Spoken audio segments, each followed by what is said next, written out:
Bonjour à tous et bienvenue dans cette vidéo où nous allons créer une base de données MongoDB et puis on va connecter donc notre API REST sur cette base de données. Alors ici, on a plusieurs solutions possibles. Soit on installe une base de données en local, et là vous avez la playlist sur la stack Mivern pour savoir comment, mais c'est pas forcément évident, surtout si vous êtes en plus sous Windows. C'est largement plus facile sous Linux.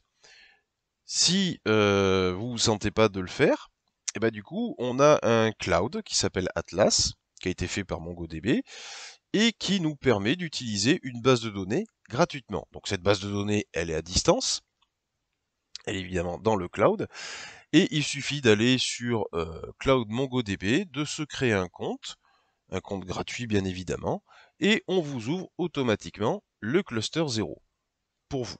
Alors, attention, petite précision, deux petites précisions d'ailleurs, euh, il faut que vous puissiez y avoir accès. Le principe de base du cloud, c'est que par défaut, tout est fermé. Personne ne peut y accéder. Logique, c'est une notion de sécurité.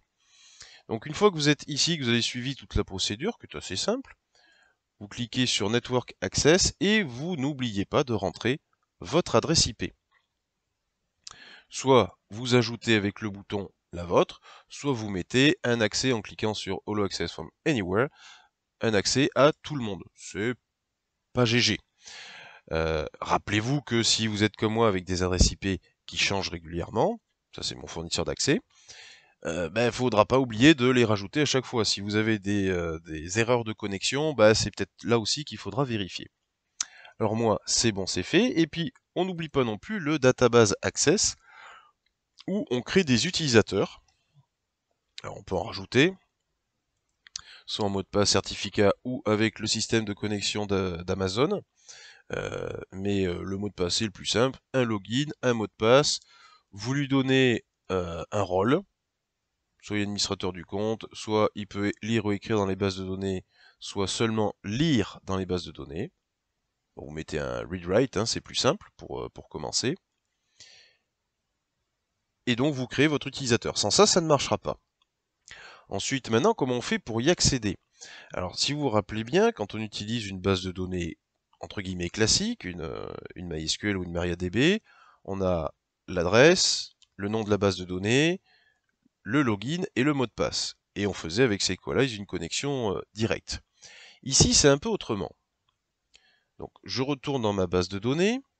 Là, j'ai mon cluster et je clique sur le bouton Connect. Et en fait, il vous propose différents choix. En fait, ce que vous voulez, c'est vous connecter avec votre applicatif web. Donc, Connect Your Application. Vous cliquez dessus et il vous dit simplement, il vous donne une URL et c'est cette URL qu'il faudra utiliser. Donc moi, je vais la copier, je vais dans mon point env et je vais écrire mongodb underscore URL égale BAM. Alors évidemment, il vous sort un lien standard, un lien bateau.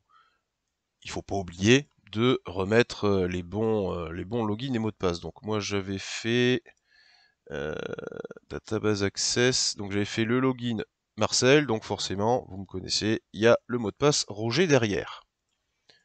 Hop, je n'oublie pas d'enlever les chevrons, donc Marcel et Roger. Ok. Là, on a notre URL, celle qu'on va pouvoir utiliser pour se connecter. Maintenant, autant la dernière fois on avait installé Sequelize, autant là, il va falloir utiliser donc un autre ORM, un autre outil pour pouvoir discuter avec la base de données, qui est Mongoose. Pour le coup, c'est pas compliqué. npm install mongoose avec un E. On tape sur Entrée. Et ça se met en place. Donc moi, je l'avais déjà. Il se peut que forcément ça soit très rapide.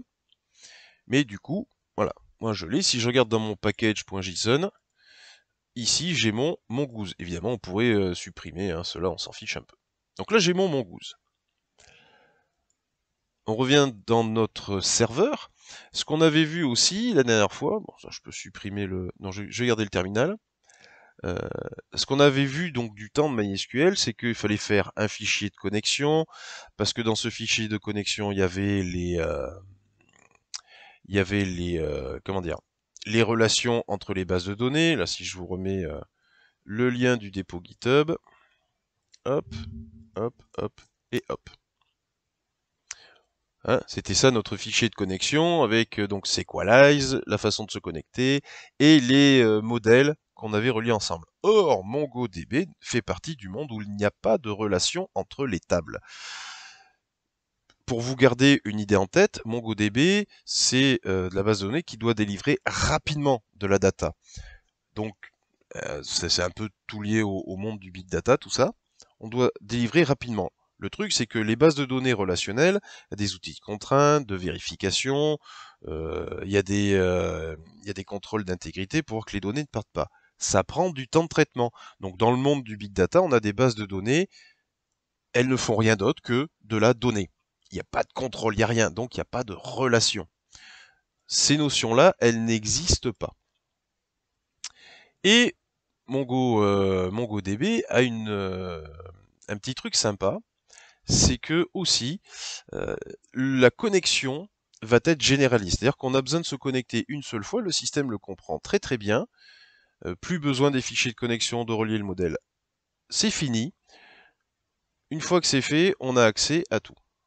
Alors évidemment, comme d'habitude, ça change pas. Si j'ai besoin de quelque chose, il faut que je l'importe.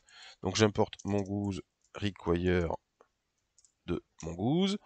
Et donc maintenant, ce qu'on va faire, c'est le connecter notre API à ce système-là. Alors il y a le même concept hein, que Sequalize, pardon. Hop, mongoose, le nom du paquet que j'avais fait. Du coup, moi je vais, je vais l'éclater comme ça. Donc point connect. Ce point connect, il prend deux paramètres. Process.env. On va mettre qu'un seul pour l'instant. MongoDB underscore URL. L'URL de ma base de données. Ensuite, c'est une promesse. Donc au final, j'ai un then qui ne me renvoie pas grand chose. Hop. Ici, je remets mon app listen. Hop. Donc on va enlever ça, ça. Et je vais demander à VS Code de m'indenter les choses correctement. Et comme toute promesse, peut y avoir des trucs qui ne fonctionnent pas. Donc, on va remettre un petit coup de console log. Tac. Hop. Ouais, si on va quand même les garder les trucs, donc on va faire database error. Tac, ici error. Et je vais quand même récupérer error. C'est le même concept encore une fois, hors de question de démarrer mon API si j'ai pas ma base de données. C'est complètement idiot. Ok, donc ça c'est bon. Notre connecteur est là, et puis ce connecteur, donc je vous disais, il va se répercuter sur tout l'applicatif. Je prends mon terminal, npm rundev. Ça encore une fois, bon, normalement c'est vu, hein, mais c'est parce que j'ai mes petits scripts, mes raccourcis, donc ça je vous invite à voir la vidéo dans la playlist express qui vous explique le pourquoi du comment. Je démarre. Il va prendre en compte la chose. Il me claque quand même une petite information. Donc là, il me dit le serveur a démarré. Oui, je pourrais claquer quand même un petit message. On va faire console.log database connection OK. Non, c'est un peu mieux. Voilà, database connection OK. Et mon API a démarré. Alors là, il me dit quoi? Ça peut arriver souvent de fois d'ailleurs avec les évolutions des versions. Il nous dit attention, c'est pas une erreur, hein, c'est un warning, hein, on le voit bien ici. Attention, on a une option, le strict query, qui a été mis à false par défaut dans Mongoose. Il serait quand même bien donc de changer la chose.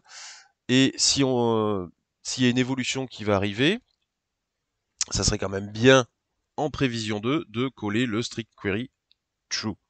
Alors attention, le strict query true, il va nous imposer des petits trucs, mais autant se préparer d'entrée de jeu. Hop, je vais le prendre. Hop, il nous dit donc ici de faire un mongoose point, donc je n'ai qu'à enchaîner directement ici, j'enregistre.